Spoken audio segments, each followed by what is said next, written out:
of Stevens Point Historic Preservation Design Review Commission meeting, recorded February 6, 2019.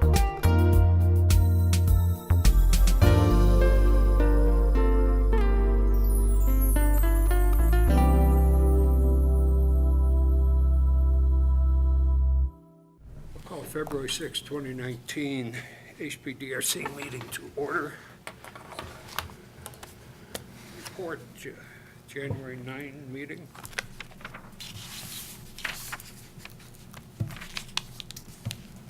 I move approval. Second. Any additional question, comment? All in favor say aye. Aye. Aye. Opposed? Okay. Slingshot architecture. So I would give this opportunity for the developer to speak. Dan is here representing Slingshot Architecture. I think he can walk through some of the initial parts of the project, and then I think I can follow up with a little bit more in-depth review of the design guidelines. But with that, I'll welcome Dan to the podium.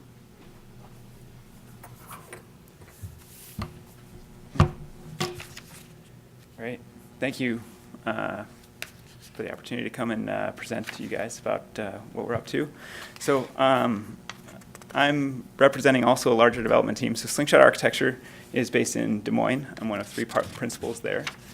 I'll tell you a little bit about ourselves too. But Merge Urban Development is a team that we've been working with throughout the Midwest in opportunity zones and in downtown urban areas to create vibrant urban spaces with the capital investment that comes with the Opportunity Zone programs in communities, which has been a great opportunity and setup. Let's see.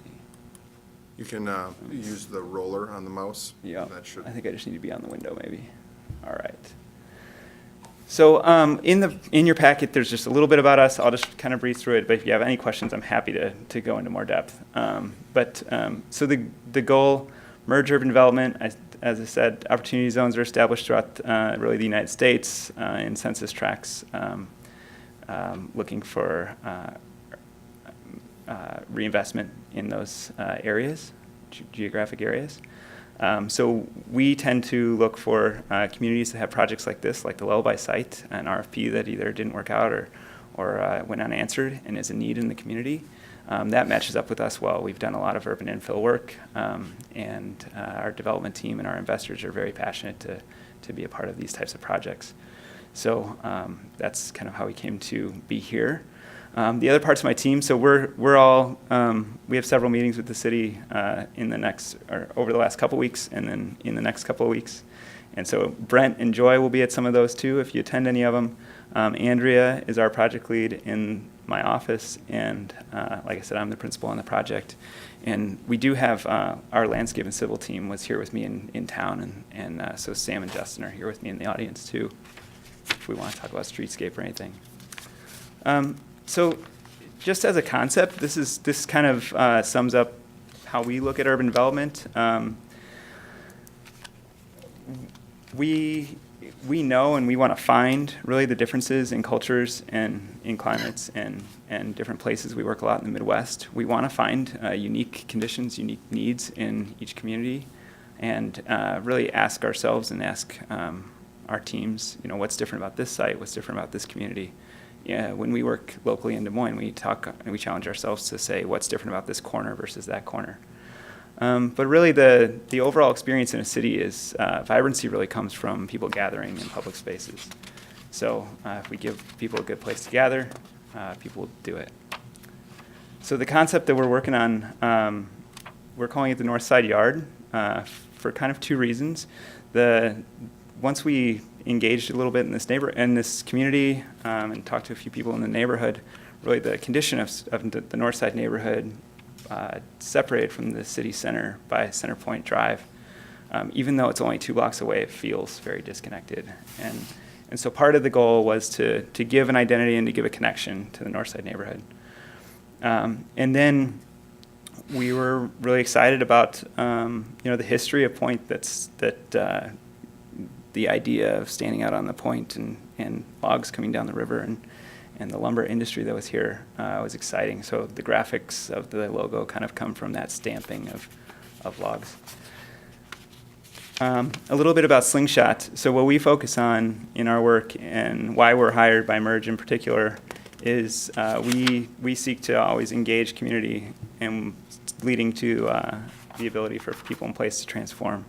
So in our process here that we've already kind of gone through over the last few months, we've reached out to local businesses, local leaders, and gotten some of the stories and anecdotes about what's going on, what's happened on this site, how this neighborhood works, what some of the needs are around, and found that there was really a need for some additional retail, downtown type retail space where people could gather and walk and connect to different conditions like that.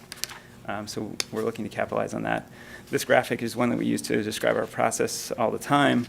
And just the big idea is that we spend time investigating and getting to know the project and setting the vision and talking about what the positive impacts should be of the project before we start designing and before we start sketching and before we start getting into form. So that's kind of the thought behind what you guys are seeing today. So you guys asking a little bit about these maps. The story that we just want to tell about our experience is that before we started going out of our community and doing this kind of work, we're a 15-year-old firm. For the first 10 years, we were really heavily focused inside of the city of Des Moines, and about 80% of our projects were inside our city. Our office is right next to the yellow bar on the far right. So we walk around the city, we experience the city, and we've done over 50 projects ranging from historic rehabilitation to new urban infill projects, mixed use and residential, as well as all different reuses of existing buildings. Conversions of some of the bigger things that are kind of fun are like historic conversion of Daniel Burnham high-rise into a mixed-use residential building. Things like that we had in our town as resources. So that's what we're doing, or what we've done. And then what we learned from that is really that engagement is the key, and then being physically in the place, boots on the ground, time spent walking around and experiencing that. So really some of our first times here in Stevens Point were spent walking around with Kyle and Michael, and then meeting people, spending a couple days getting around, and then we just spent another couple days here. And these are some of the aspects that we look at in urban design. We do have a lot of our projects, particularly in the other public meeting with the commission, we were requested to show some of our local Midwestern type projects. So all different types of reuse and infill projects is what I showed, varying from townhome scale up to mixed use mid-rise buildings. Mid-rise urban infill buildings are really a great thing for the Midwest to add people, vibrancy, and active uses on our first floors. So then we came to our analysis of Stevens Point. And in this presentation, I'm just going to focus more on our massing and our architecture, but it's still included just so you can kind of see some of the things that we look at. But we're totally taken by your public green infrastructure and trail system. Really incredible for a community this size. We look at where we can walk to from the site, 5 and 10 minute walks in particular, and what the bicycle and public transportation infrastructure is, so we can reinforce that, build upon that, and gather strengths from that. So this diagram, one big idea that this diagram is about is that connection between downtown and the neighborhood. So the neighborhood has the grid of streets that comes through and with a mid-block dead end basically at our site. So the streets are very walkable, but we want to connect those. And then the downtown with the previous mall condition and now building the hotel, there's really a good pedestrian path then mid-block that's not quite aligned, but it's a good pedestrian path to the main street. So that's a main red line down the middle of it, but then the 2 green circles are really those 2 landing points of the site from the 2 different conditions. And so we wanted to capitalize on those. We're going to take some steps towards making Centrepointe a little more walkable, at least on our side of the street, with an urban streetscape, native plantings, trees, So softening that street edge, but making a pedestrian realm next to our new building. And then putting in first steps of a mid-block crossing back to the city center with a bump out and parallel parking.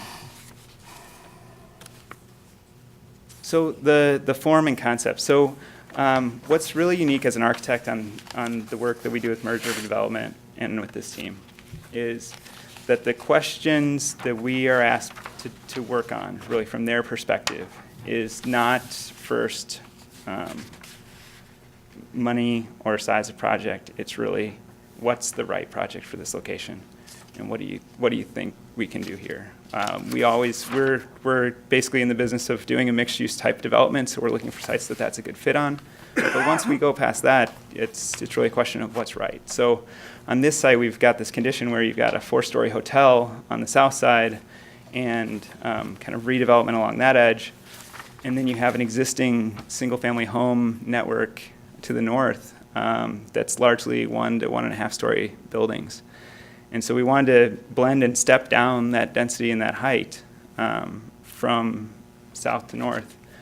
So it's a 4-story building, kind of at the same scale as the hotel, on Centrepointe, with a pedestrian mixed-use retail courtyard, public space in the middle, mid-block.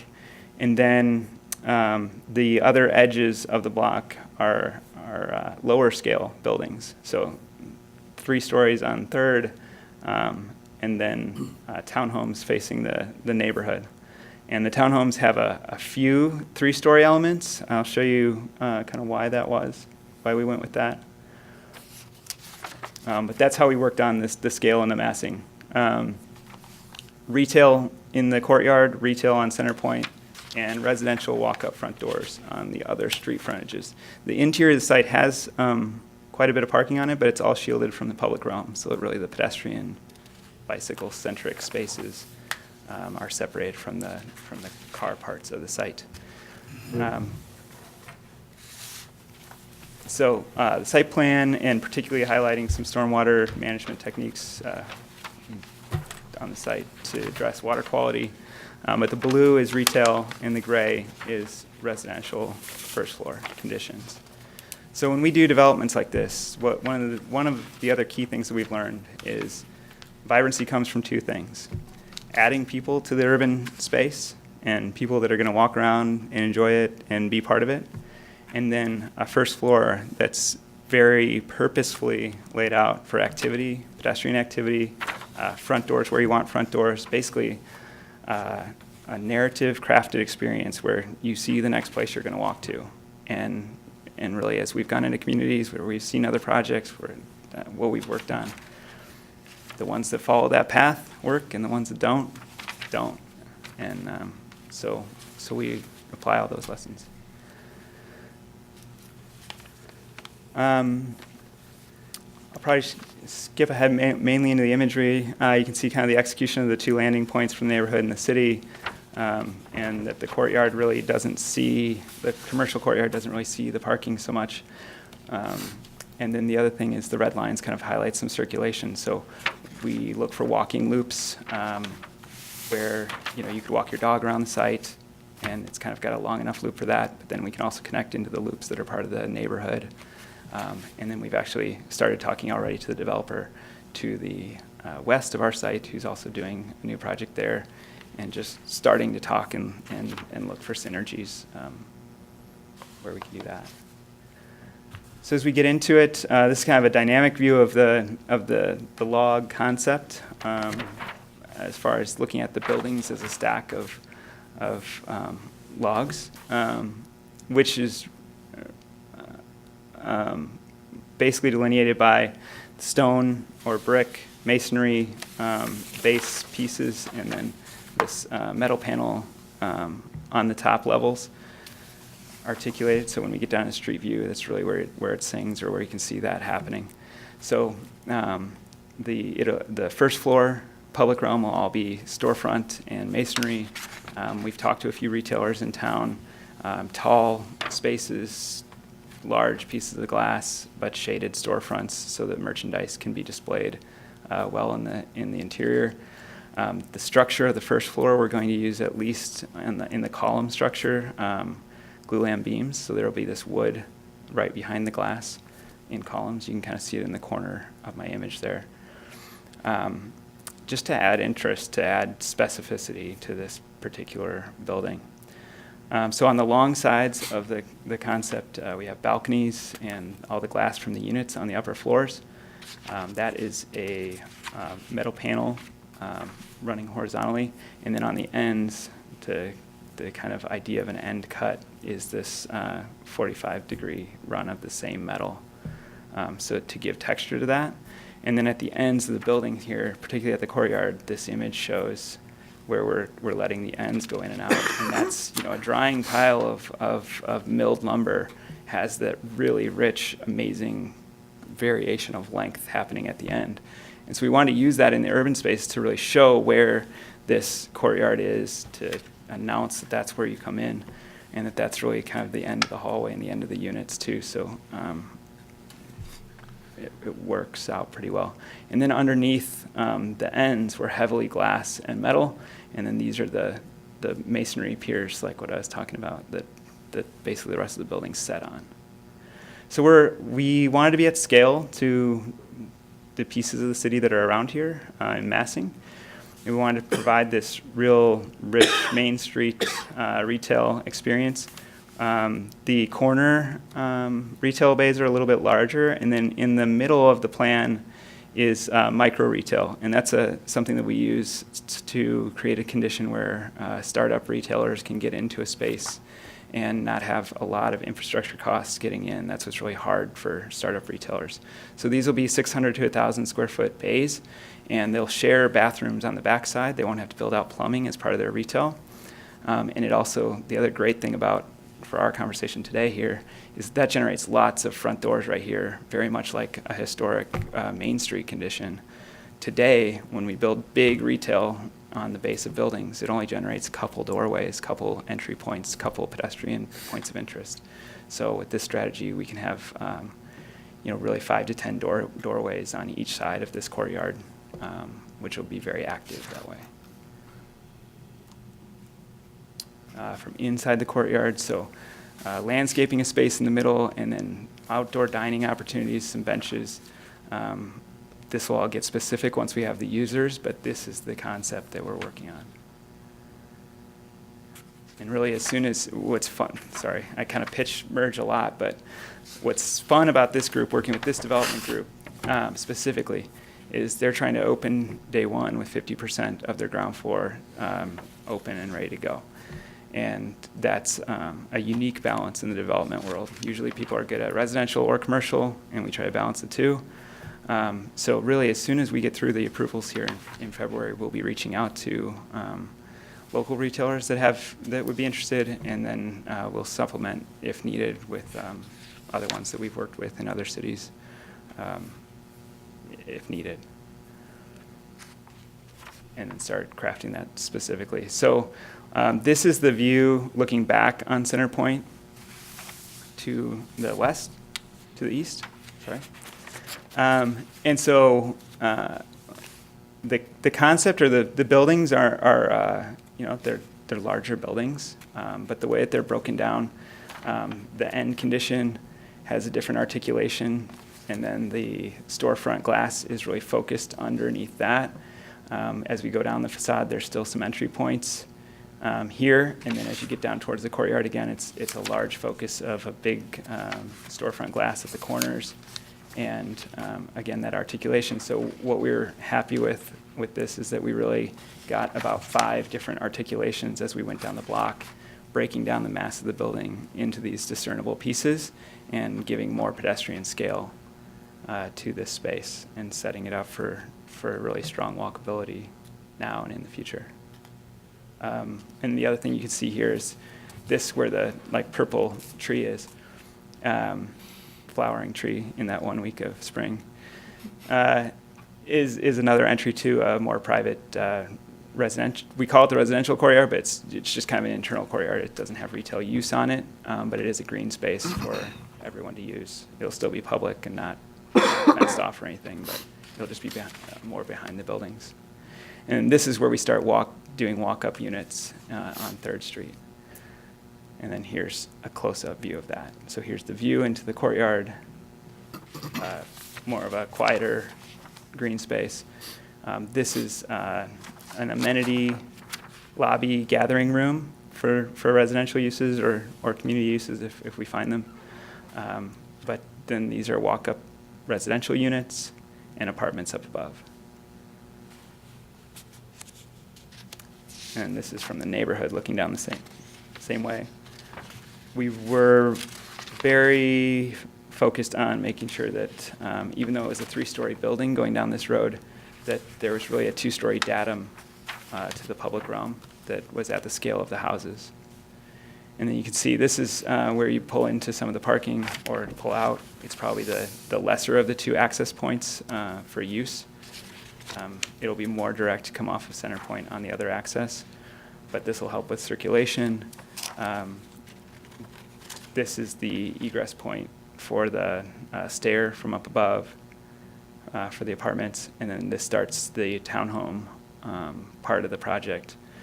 So we're getting into another materiality here. So I've talked about the black storefront, black metal panel used with that.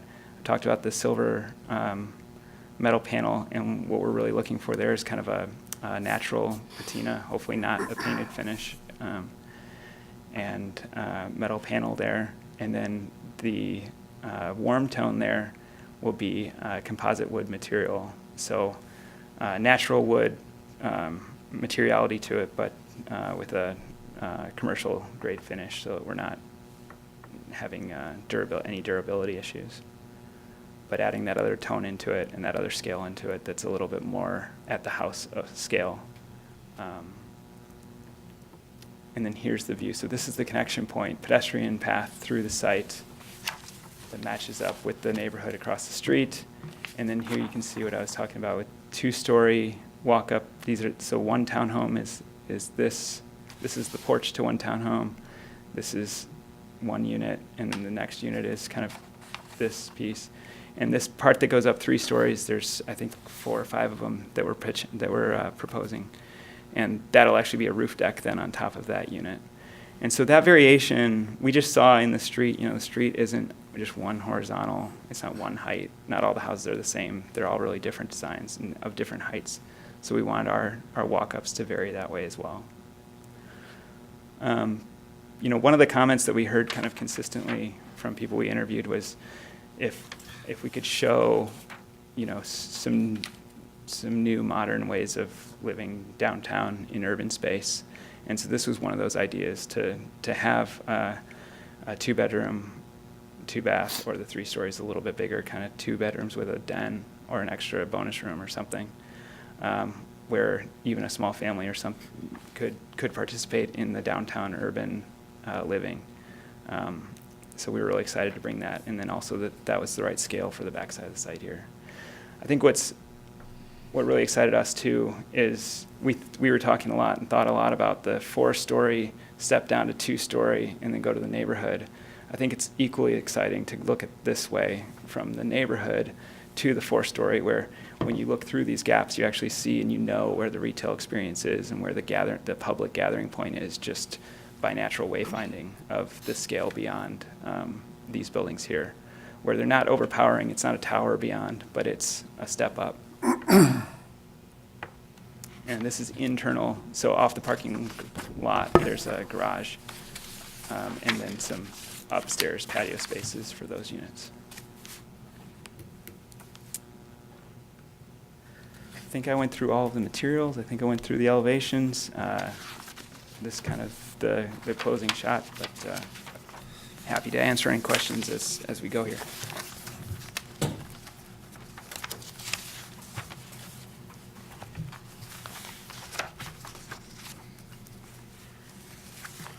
Thanks, Dan.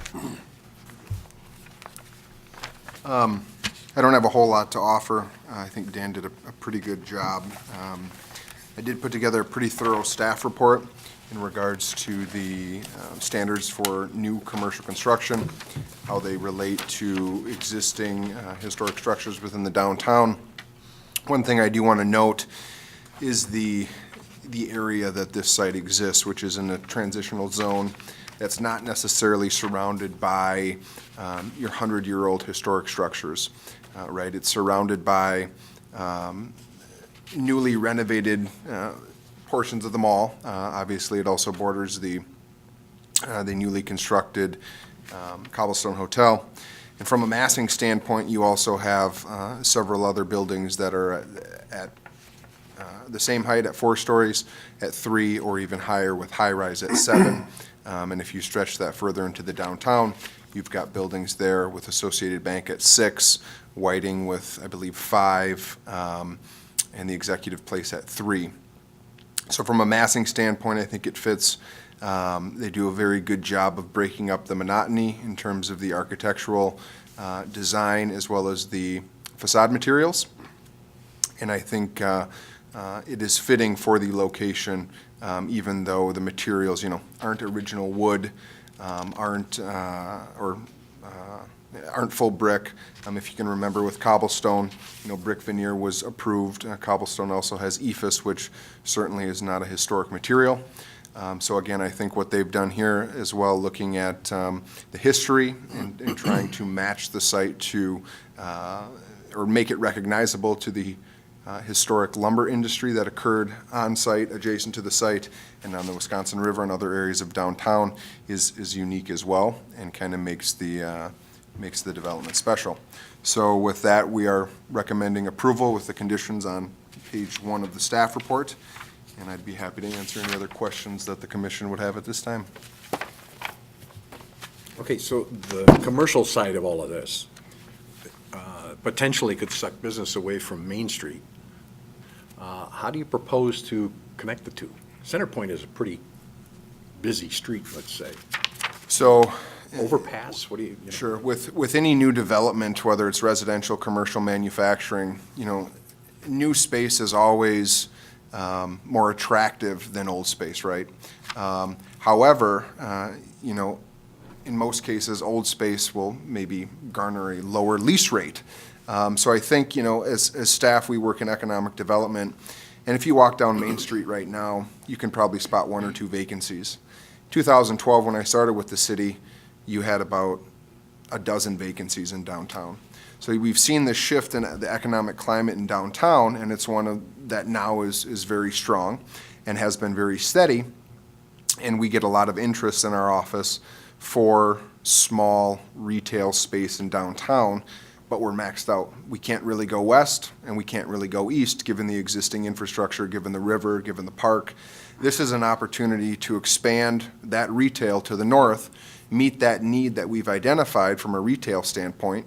And if a business in downtown now decides to relocate to one of these spaces, given the need that we've seen for additional retail, I don't think it will take long for the retail space that's been vacated to fill. Well, what about crossing Centrepointe?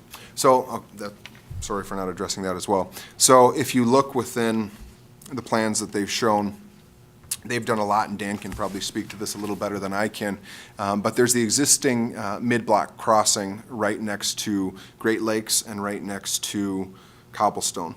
When we redid that parking lot, we wanted to ensure that there was that mid-block crossing because that links directly with the crossing at the Plaza building where the newly approved mural exists to get you right to Main Street. So you don't have to venture to 3rd or venture to Strong's to then come back to the center of Main Street.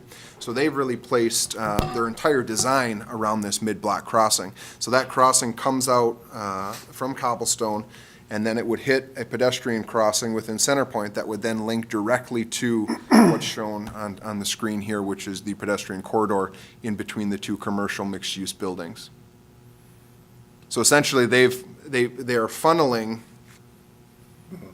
patrons from Main Street into this establishment and vice versa. They are providing a connection from the north through the development into downtown without having to either take Second Street between Piffner and between the downtown and wrap it around on Clark. That leaves you further south. This is a much more walkable, aesthetically pleasing, pedestrian scale way of doing it, the way they've laid it out here on the site plan. And so as a first step towards that, we're going to propose adding parallel parking to the site, so that'll take one lane distance of Centrepointe out for that crossing day one, and then we'll see where we need to go from there. But so we'll have the sidewalk bump out that depth of that parking row and shorten the walk to 2 lanes instead of 3 as it is today. And then I think we also just see, as we've done some of this, we actually did exactly this on the block where I work. And it's really traffic calming out of the gate because there's then a piece of built infrastructure, that planter, that tree really shows people that are driving that something's happening there. Pedestrians may be present and you need to watch out. And then we can always, if there's further need down the road, we can talk about it. But as far as what we'll develop and put on our site and do with our curb lines, we're proposing to really help and put that into motion. And I can second that the Department of Public Works is on board as well with reducing the lanes to 2 and creating parallel parking all the way from, I think they've got it shown from 3rd all the way back to, is it Smith? So not just this block, but essentially providing parallel parking further east as well, so that when you're coming from Division Street, you're already probably starting to slow down, noticing that there are cars parked along the street, noticing that there might be improvements in the boulevard area with trees or plantings. So then again, your eyes and you're more keen to look for pedestrians, just like on Main Street with regards to the lane width shrinking and the density increasing. The buildings here should also help to kind of reduce the expansiveness that you see now when you're driving on Centrepointe, because it was exactly built for that purpose, to be a bypass, to keep traffic moving. So now we're doing the opposite effect, trying to slow traffic, trying to catch people's eye, essentially, get them to pull over, patronize the businesses. And what we see from a development standpoint is this to continue from this site all the way to the river, to then create a better connection with the river and a better connection with the entire north side of the city. I noticed a bike lane. Is that going to be added as well on Centrepointe?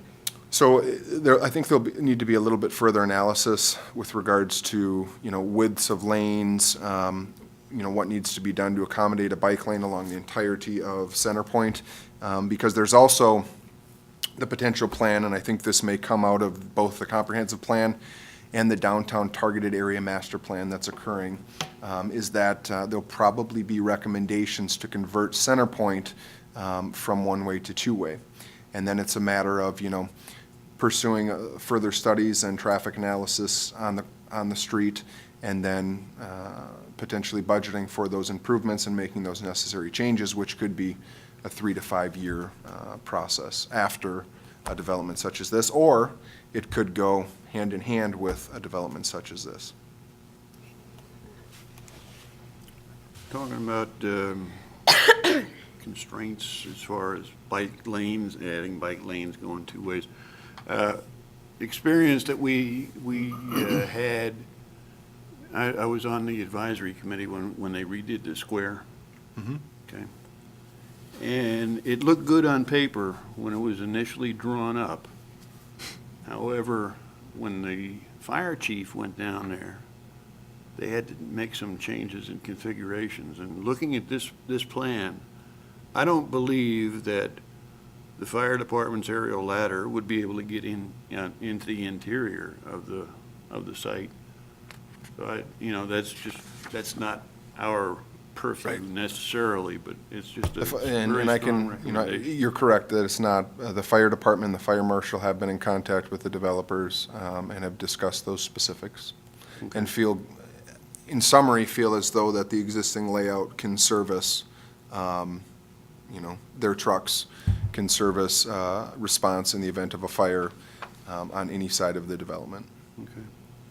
I believe what they're going to review is some placement of interior hydrants to help Correct. with an actual fighting of a fire. Well, with the islands here being used for snow storage as an example, and trees planted on them also, in the wintertime, to get that aerial ladder through the, I don't, but anyway.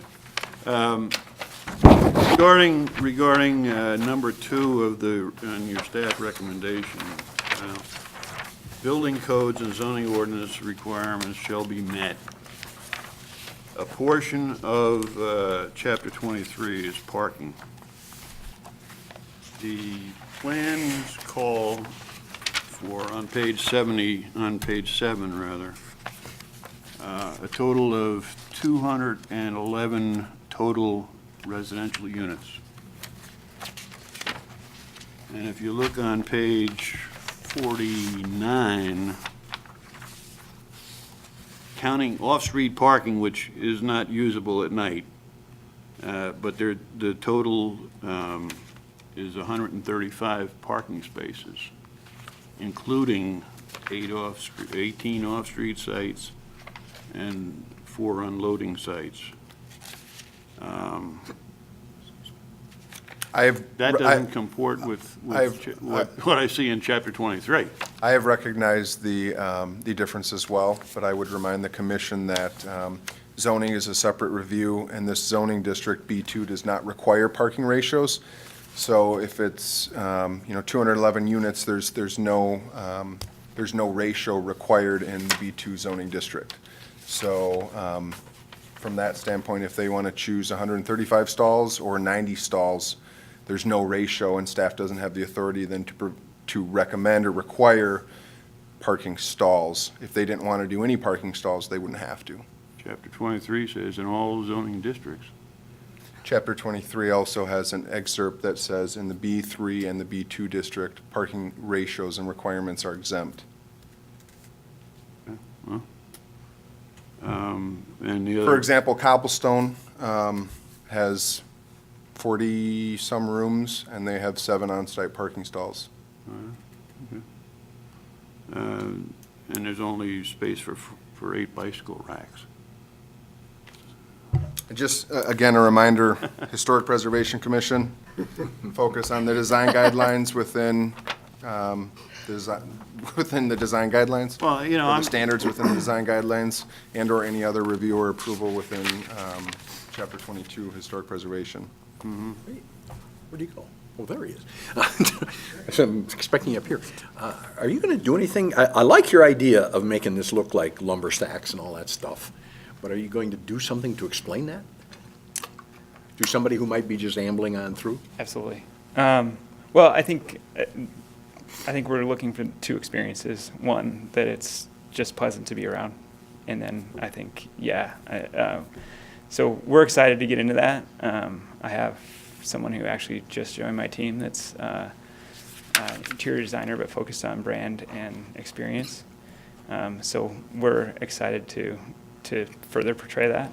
I think right now it's a character thing, and our signage will, align to that. And then I think, in our public spaces, how we further develop that, I think we're excited to do. So I would envision it in kind of one of our more public lobby type spaces. Okay. And just further through our design of this All site. sorts of neat pictures of the Lullaby. What's that? There's all sorts of neat pictures of the factory, the Lullaby, exterior, interior. Yeah. So I was Telling the just curious. story. Yeah.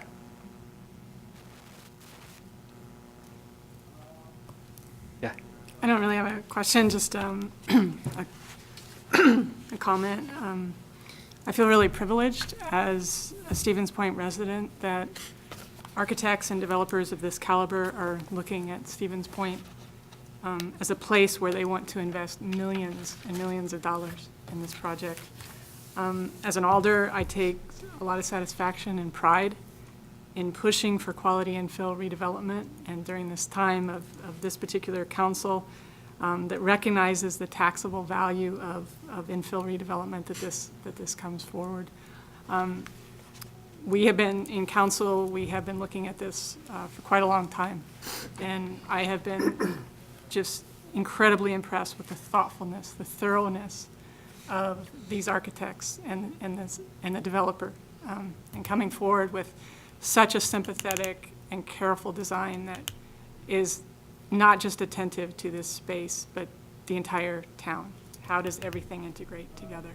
And I think it's just remarkable. And in terms of historic preservation and having an interest in history, you clearly have taken real attention to that. Even your logo design. I mean, I think all of these things are interesting artistic elements. But you've taken a real human scale focus in this development project. And that's very 19th century. That's what it was. And creating these multi-use spaces. That's not modern, it's actually very old. And so in many respects, we are bringing back the old history of Stevens Point and how people actually got around. And that there were lots of things going on, and in one place, people lived many different ways. And so even though that this is a sort of a modern place, to me, it feels historical in that sense. And I've said to this commission many times, one of the things that I love about architecture is being able to blend the historic and the modern. And in fact, it's that contrast that brings out both. I spent a lot of time in England, and medieval cities in England, some of the best architecture and changes have been placing very modern steel and industrial type architecture next to medieval and historic buildings, Victorian buildings. It brings them both out in interesting ways. And so I feel like this project is bringing that to Stevens Point. I really believe that this will be a thing that we see in magazines, not only in the state, but nationally, as a highlight of, look at this small city and what they're doing. So I just, again, I commend the staff who have worked so hard on this, and the architects and the developer for considering Stevens Point, and the long and hard work that everyone has already put into this, because it's been a lot, and I appreciate that. Thank you. That means a lot to me, personally and professionally, and thank you. I think, yeah, you've hit the nail on the head for us, and to me, the test of success on our side is that there's clear communication and understandability to the design and the ideas, and to have you narrate that back is spot on with how we talk about our work and how we want to treat the places that we're going to. So, thank you. I got a question basically for Tim. Do you know anybody that has old logs marked on the end? All right. Yes, I do. You do? Yeah. I do too, but I don't know if they turn loose of them.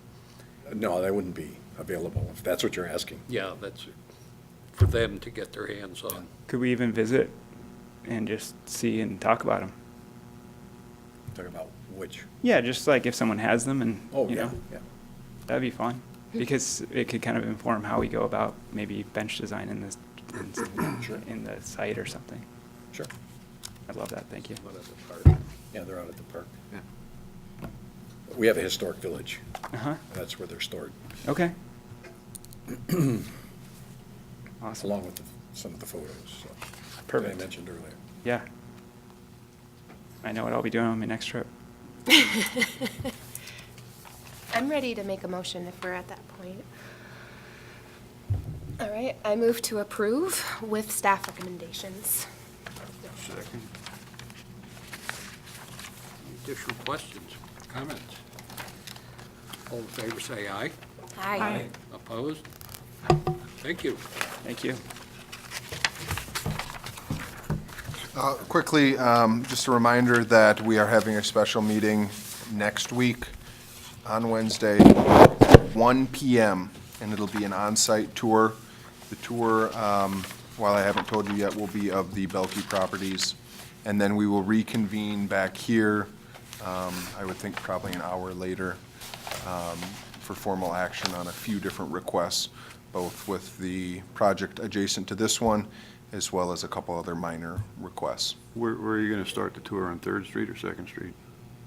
I'll let you know in the agenda and the email. It'll be at 1 o'clock, correct. Do you know how long we're it's anticipated? I know it's going to be a couple hours. I wouldn't anticipate the tour to be over an hour. Okay. So I would think we'd be back here by 2, maybe 2:15, and then it could be another 2 hours thereafter. So probably 1 to 4, Okay, I would expect, if not maybe 1 to 4:30 or 1 to 5. okay, yeah, as long as it's not too much Shaping up to beyond be that. 6 items. Okay. So thanks for your time. Yeah, then we go to the other meeting. We are adjourned. Thank you all. A video of this meeting is available for viewing on the city's website, stevenspoint.com/videos.